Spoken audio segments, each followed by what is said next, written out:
It was approximately 13 minutes after I had rubbed the warm jelly off my belly and been told by a perky technician that I was having a girl that I erupted in what can only be described as hysterical wailing on the sidewalk outside of St. Luke's Roosevelt Hospital.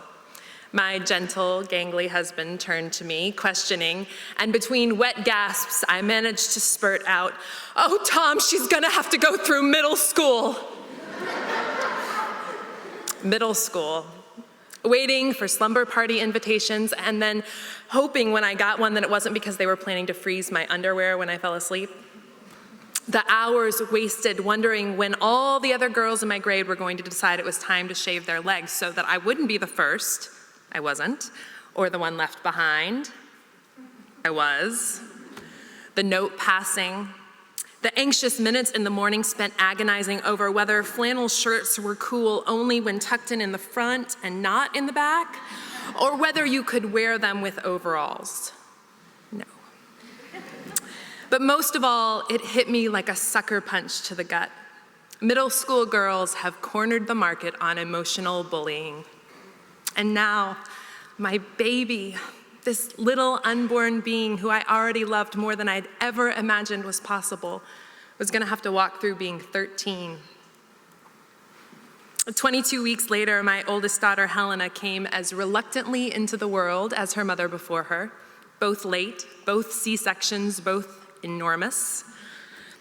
The nurses would come down to my room to ask if I was the mother of that big, beautiful baby, but it wasn't until I waddled down to the nursery myself that I understood the difference between my 10-pound, 13-ounce baby and the other faces of the sweet, wrinkly old men babies that were sharing her first days of life.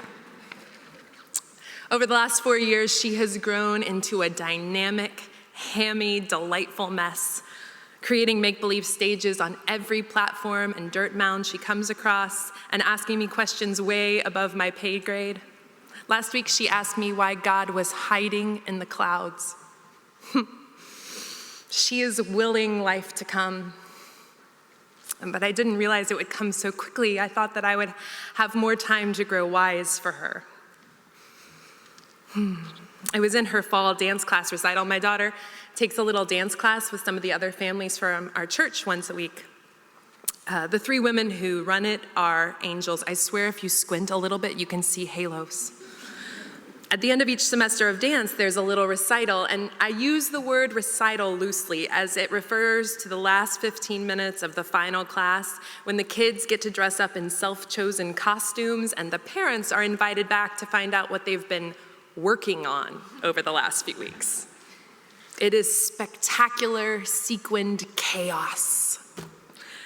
I just helped Helena get her costume on. My daughter, like me, is tall and solid, an Amazon of a 4-year-old. Tutus and Amazons don't always go hand in hand, but she had made it look whimsical, festive, daring. As her younger sister and I settled into our seat, I watched her run back to join her friends on the other side of the room. She plopped down next to her friend Lee with an enormous grin. And then Lee got up and moved to another seat.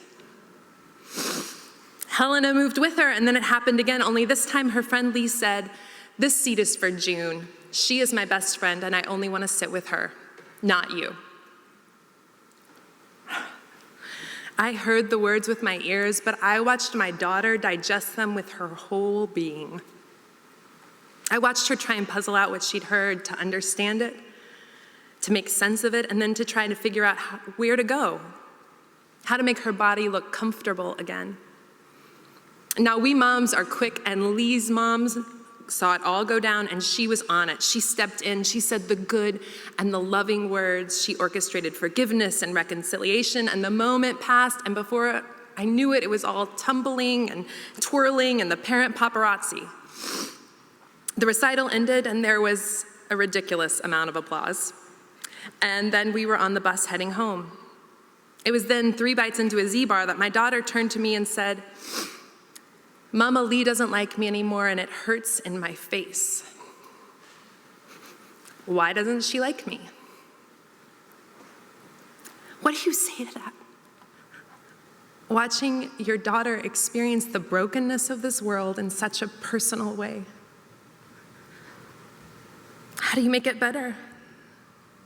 How do you protect her tenderness, the open-handedness of her heart? How do you explain to her that this is just the beginning of being human? I am not wise enough for this. I hugged her. I told her it was terrible, and that was why her face hurt. And I hugged her,